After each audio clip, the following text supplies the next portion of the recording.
హైదరాబాద్లోని ఓల్డ్ సిటీలో రాజకీయం రణరంగం చోటు చేసుకుంది. కాంగ్రెస్, ఎంఐఎం పార్టీల మధ్య యుద్ధ వాతావరణం నెలకొంది. దీంతో పాత బస్తీ మరోసారి వార్తల్లో నిలిచింది. ఆసిఫ్ నగర్లోని కాంగ్రెస్, ఎంఐఎం లీడర్ల మధ్య మొదలైన ఘర్షణ ఉద్రిక్తత పరిస్థితులకు దారితీసింది. కాంగ్రెస్ పార్టీలో ఫైర్ బ్రాండ్గా పేరుగాంచిన ఫిరోజ్ ఖాన్, ఎమ్మెల్యే మాజిద్ హుస్సేన్ వర్గీయుల మధ్య ఘర్షణ నెలకొంది. దీంతో రాజకీయ వర్గాల్లో తీవ్ర అలజడి రేగింది. ఫిరోజ్ ఖాన్కు ముక్కుసూటిగా మాట్లాడే తత్వం ఆయన సొంతం. అన్యాయాలపై, అక్రమాలపై ప్రశ్నిస్తుంటారు. నిత్యం ప్రజల్లో ఉంటూ ప్రజా సమస్యలపై పోరాడుతుంటారు. పార్టీ అధికారంలో ఉన్నా లేకున్నా పచ్చి కాంగ్రెస్ వాదిగా తన కర్తవ్యాన్ని నిర్వర్తిస్తుంటారు.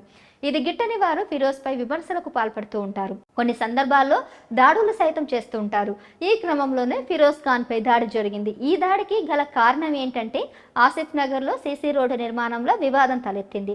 దీంతో ఇరు పార్టీల నేతలు ఒకరిపై ఒకరు దాడులకు తెగబట్టారు. ఆసిఫ్ నగర్ పోలీస్ స్టేషన్ ఎదురు గల్లీలోని ఫిరోజ్ గాంధీనగర్ లో 15 లక్షలతో గత శుక్రవారం సీసీ రోడ్డు నిర్మాణ పనులు చేపట్టారు. పనుల్లో భాగంగా కాంట్రాక్టర్ ఉమర్ రోడ్డును తవ్వించారు.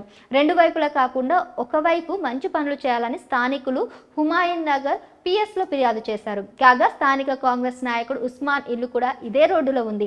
ఇటీవల రోడ్డు పనుల కోసం పోసినటువంటి కంకరపై జారిపడిన ఉస్మాన్ గాయపడ్డాడు. ఈ నేపథ్యంలో ఆయనను పరామర్శించేందుకు కాంగ్రెస్ నేత ఫిరోజ్ ఖాన్ సోమవారం సాయంత్రం అక్కడికి వచ్చారు. ఈ క్రమంలో రోడ్డు పనులు సక్రమంగా చేయడం లేదని ఫిరోజ్ ఖాన్ ఆరోపించారు. దీంతో స్థానిక ఎంఐఎం లీడర్లు ఎమ్మెల్యే మాజిద్ హుస్సేన్ కు సమాచారం అందించారు. వెంటనే ఆయన తన అనుచరులతో అక్కడికి చేరుకున్నారు. దీంతో ఇరు వర్గాల మధ్య మాటామాటా పెరిగింది. ఎంఐఎం ఎమ్మెల్యేతో పాటు ఆయన అనుచరులు ఫిరోజ్ ఖాన్ పై దాడికి పాల్పడ్డారు. ఫిరోజ్ ఖాన్ వర్గీయులు కూడా ప్రతిదాడికి దిగారు. కర్రలతో, రాళ్లతో ఒకరిపై ఒకరు దాడులు చేసుకున్నారు. సమాచారం అందుకున్న ఆసిఫ్ నగర్ పోలీసులు అక్కడికి చేరుకొని నచ్చజెప్పారు. అయినా వారు వినిపించకపోవడంతో ఇరు వర్గాలపై లాఠీచార్జ్ చేశారు. దీంతో ఆ ప్రాంతంలో టెన్షన్ వాతావరణం నెలకొంది.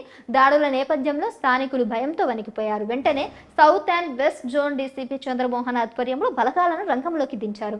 ఆసిఫ్ నగర్ ఏసీపీ విజయ శ్రీనివాస్ అక్కడికి చేరుకొని రెండు వర్గాలను శాంతింపజేశారు.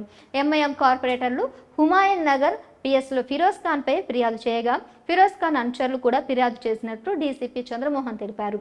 అయితే ఫిరోజ్ ఖాన్ కొంతకాలంగా మజ్లిస్కు కొరకరాని కొయ్యగా మారారు. దీనికి గల కారణం ఏంటంటే బీఆర్ఎస్ అధికారంలో ఉన్నప్పుడు ఎంఐఎం పార్టీకి మంచి సత్సంబంధాలు ఉండేవి. కానీ అధికారం కోల్పోయాక మజ్లిస్ పార్టీ కాంగ్రెస్ కు దగ్గరైంది. రాజకీయ కారణాలతో ఫిరోజ్ ఖాన్ ఎంఐఎం పార్టీపై విరుచుకుపడుతున్నారు. ఆ పార్టీ లీడర్ల లోపాలను ఎత్తుచూపుతూ ఎండగడుతున్నారు.